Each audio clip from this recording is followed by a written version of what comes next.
back with a look at the Big Dreams Project. This training program is making sure all students have access to the arts. STEM, drama, dance. Creating access for children who normally would not have access to the arts. The program is teaching students to take ownership and responsibility for their futures, not just entertainment.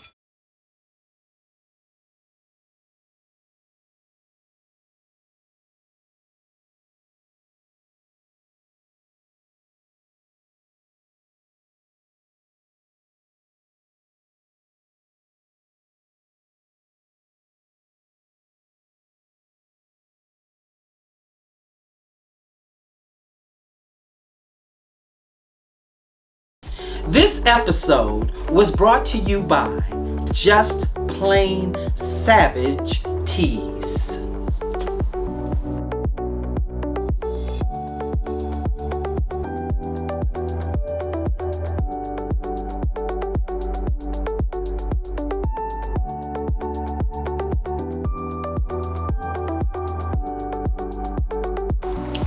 I want to tell you about this tea.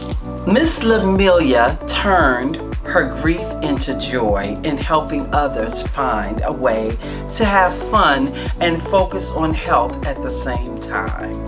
Don't forget to visit drinkourhig.com and get you some of this amazing tea.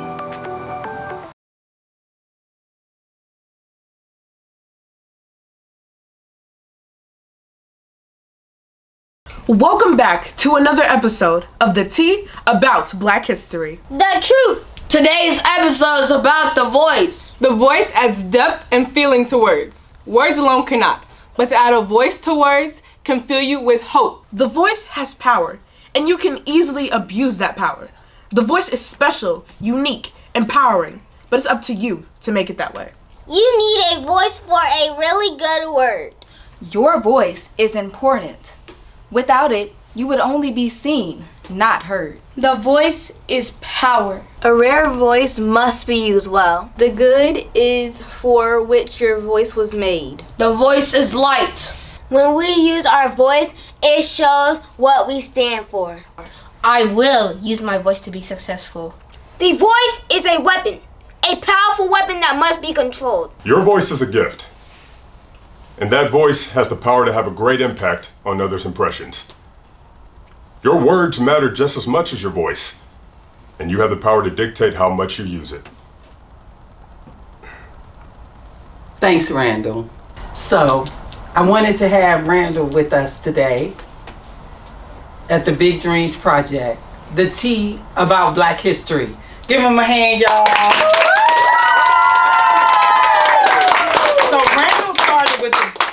Randall started with the Big Dreams Project in the 3rd grade. Can you believe that? Yes. In the 3rd grade. And he comes and he volunteers. And of course, you heard him speak. Now, when he was much younger, he wasn't sounding like that. He was like, "Hi, Mrs. Moore."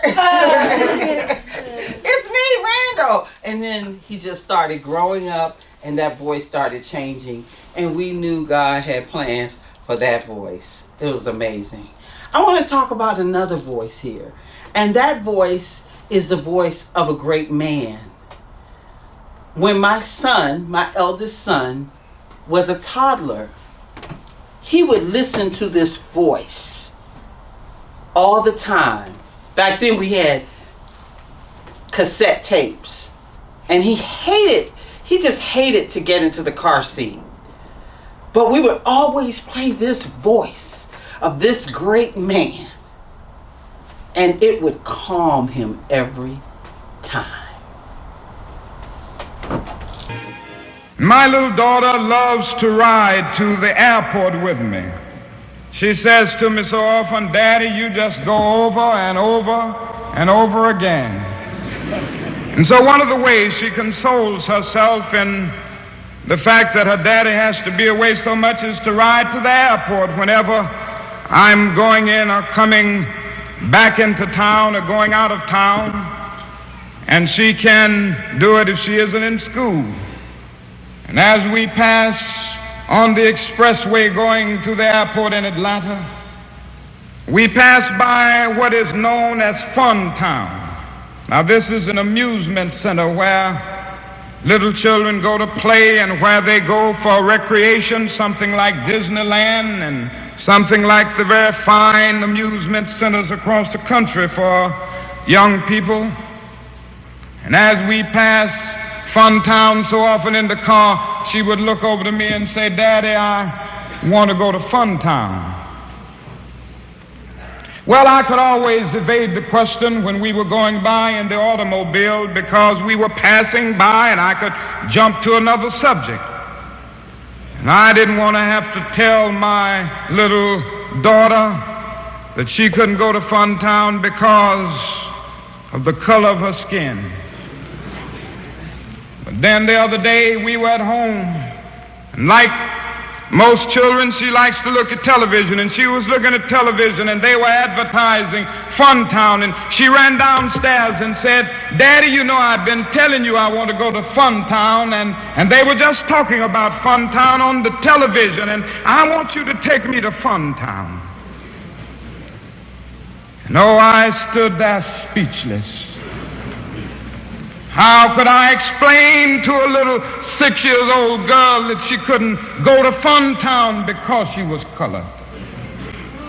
I had been speaking across the country talking about segregation and discrimination, and I thought I could answer most of the questions that came up, but I was speechless for the moment. I didn't know how to explain it. Then I said to myself, I've got to face this problem once and for all. And I took her and called over. My wife was sitting on the other side of the table, and I took my little daughter and told her to have a seat on my knees.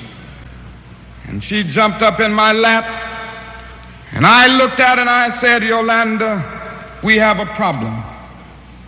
I said, "You know, some people don't do the right things and they are misguided. And so they have developed a system where white people go certain places and colored people go certain places." And I said they have Fun Town like that so that they don't allow colored children to go to Fun Town. And then I looked at her at that point because I didn't want her to develop a sense of bitterness.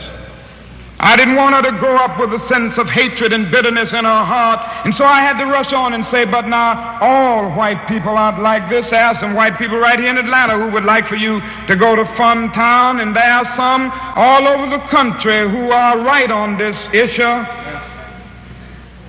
Still, there are those who have been misguided."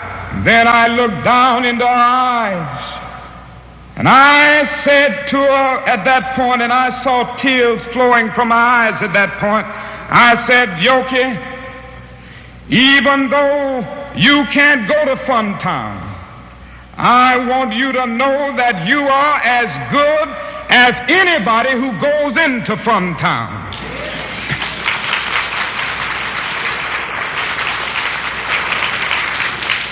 And I want you to know, Yoki, that some of us are working hard every day to get Fun Town open and to get many other places open. And I say to you that in the not too distant future, Fun Town and every other town will be open to all of God's children because we're going to work for it.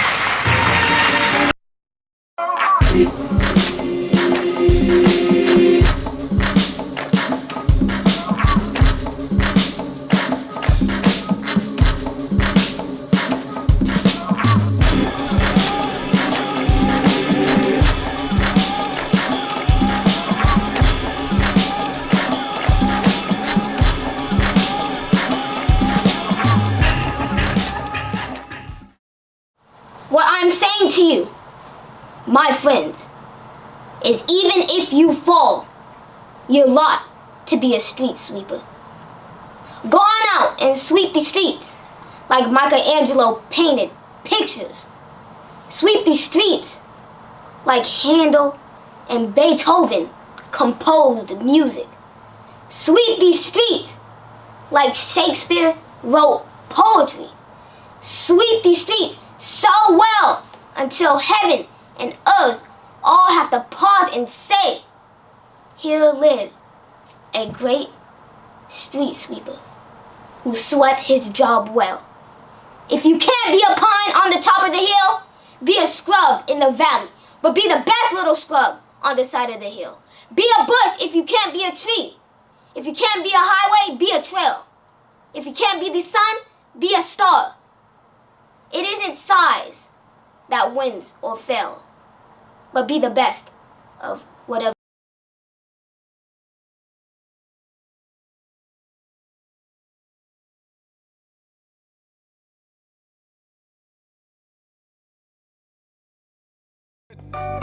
What a life, what a life. What a life. We could roll the dice, only change will suffice.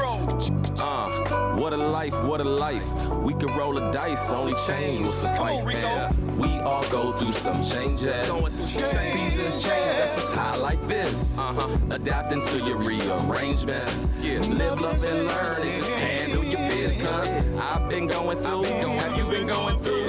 We all going through some changes, yeah. I've been going through, have you been going through? We all going through. I got gains from growing pains, that's life we have to figure. Can't butterfly, stay in the caterpillar, evolve, the world revolves. Seasons change, taking life lemons and creating the lemonade. We uncertain at first, how life game is being played. Adapting, adjusting behind curtains of life stage. Life's the pen, tales on earth is the pages. History records your ages and your stages. That's right. Remember mama phrases, watch cake don't rise, gotta have patience. We constantly going through these changes, the changing of the God, even become odd, legit become facade, real ones become fraud. I learned from it all, puppy.